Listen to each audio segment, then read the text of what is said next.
Nesse vídeo, você verá mães extremamente cruéis.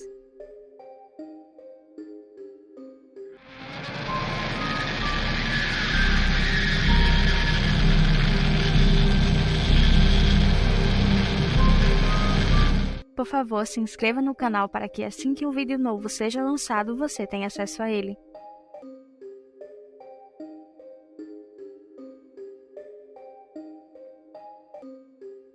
Deilândia dos Santos é uma brasileira do Maranhão aos 19 anos.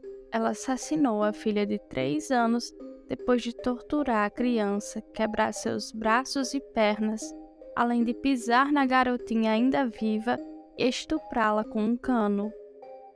Deilândia ainda permitia que seu companheiro abusasse sexualmente da criança, fazendo diversas atrocidades com ela.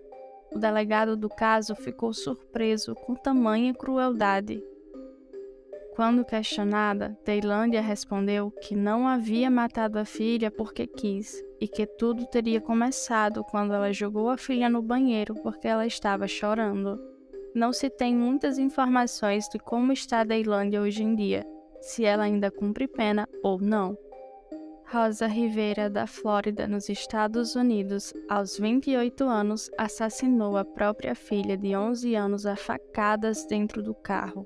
Quando questionada do motivo, Rosa disse que cometeu o crime para evitar que a filha fizesse sexo com homens, pois ela notou que a criança sorria de um modo diferente e pensou que a garota estaria em um relacionamento, mesmo a garotinha negando já ter tido qualquer contato sexual.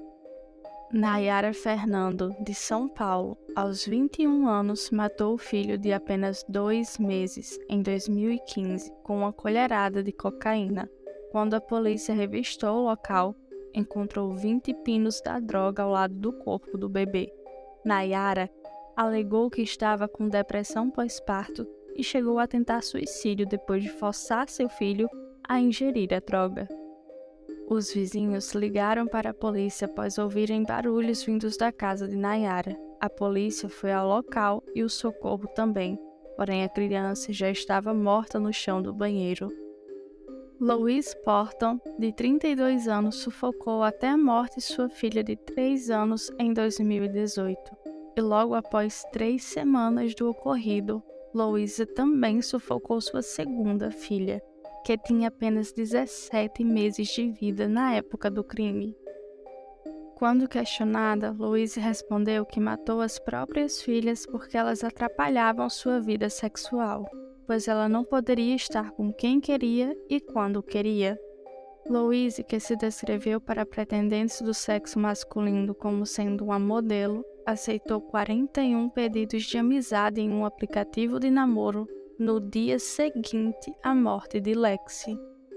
Inclusive, quando Lexi, sua filha, estava doente no hospital, pouco mais de uma semana antes de morrer, Louise tirou fotos de topless nos banheiros e estava planejando praticar atos sexuais por dinheiro com um homem que ela conheceu por meio de um site.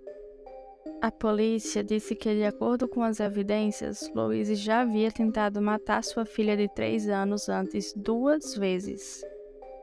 Depois de tentar assassinar Lexi, a garotinha esquerda, em 4 de janeiro, Louise pesquisou no Google quanto tempo depois de um afogamento alguém pode ser reanimado. Depois de assassinar suas filhas, Louise também tentou vender as roupas às meninas.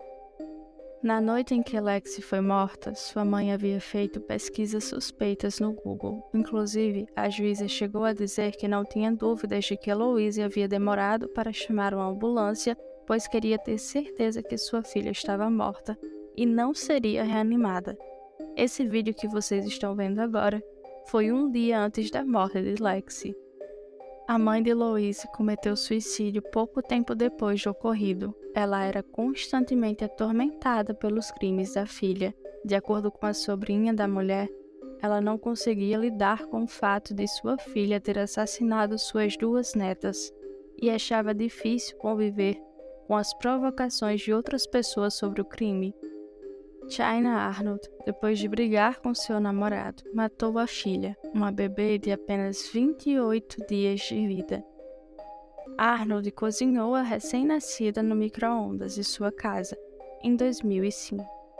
A criança foi colocada em um micro-ondas pelo que os analistas suspeitam ter durado mais de 2 minutos e morreu logo após a remoção. A morte ocorreu porque sua temperatura interna atingiu temperaturas críticas. Nas palavras da médica legista, a criança estava cozida.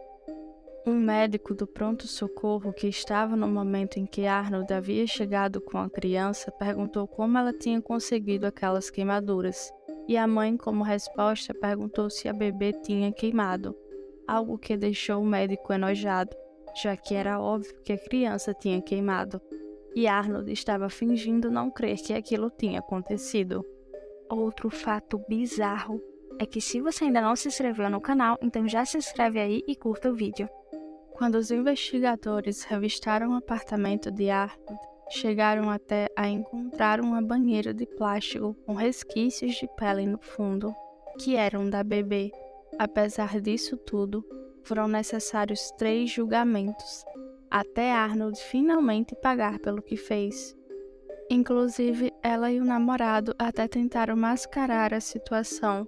O namorado de Arnold tinha um filho com outra mulher. Ele disse em testemunho que seu filho havia dito que tinha tirado uma criança do micro-ondas após o filho do vizinho colocar lá. Isso resultou na anulação do julgamento. A criança de 5 anos se apresentou ao tribunal e contou essa versão. Porém, no segundo julgamento, a mãe do garoto disse que ele não estava com o pai no dia que Paris foi morta. A promotoria estabeleceu que o filho do namorado de Arnold nem havia estado na área em 29 de agosto de 2005. Então ele não poderia ter testemunhado nada relacionado ao assassinato do bebê. Em outras palavras, tudo o que o garotinho disse na primeira tentativa era uma grande mentira. Outra pessoa que também testemunhou foi a colega de cela de Arnold, Linda Williams, que afirmou em seu testemunho gravado que Arnold havia admitido ter matado a própria filha, e quando questionou para Arnold como ela tinha colocado a bebê no micro-ondas, Arnold respondeu que a criança se encaixava perfeitamente. De acordo com Linda, Arnold disse que colocou a bebê no micro-ondas, ligou ele e saiu de casa. Mas não acabou por aí. A condenação dela foi revertida após alegarem má conduta dos promotores e que o tribunal errou ao não permitir mais testemunhas em defesa de Arnold. Depois disso, em 2011, no terceiro julgamento, um júri considerou Arnold culpada de homicídio qualificado. O advogado dela até tentou argumentar que as evidências apontavam tanto para Arnold quanto para seu namorado, mas não teve sucesso. Assim, Arnold foi condenado à prisão perpétua sem possibilidade de liberdade condicional. O promotor assistente disse aos jurados que as ações da assassina foram ainda mais propositais do que um assassinato com uma arma ou faca, porque ela teve que colocar o bebê no micro-ondas, fechar a porta, apertar os botões e esperar mais de 2 minutos para tirar o bebê Paris para fora. Um fato bizarro é que mesmo depois de ter tirado a bebê do micro-ondas, Arnold não levou a criança para o hospital, nem nada do tipo. Ela esperou a pele da criança chegar a cair e apenas no outro dia levou a bebê para o hospital. Por esse motivo, quando os investigadores revistaram o apartamento, encontraram pele numa banheira. Inclusive, um deles chegou a comentar que parecia uma pele escamosa.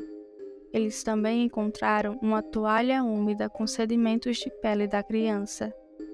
Um dos policiais que estava revistando a casa de Arnold disse que havia passado pelo micro-ondas provavelmente umas 24 vezes, mas que não tinha imaginado que um micro-ondas causaria queimaduras daquele tipo.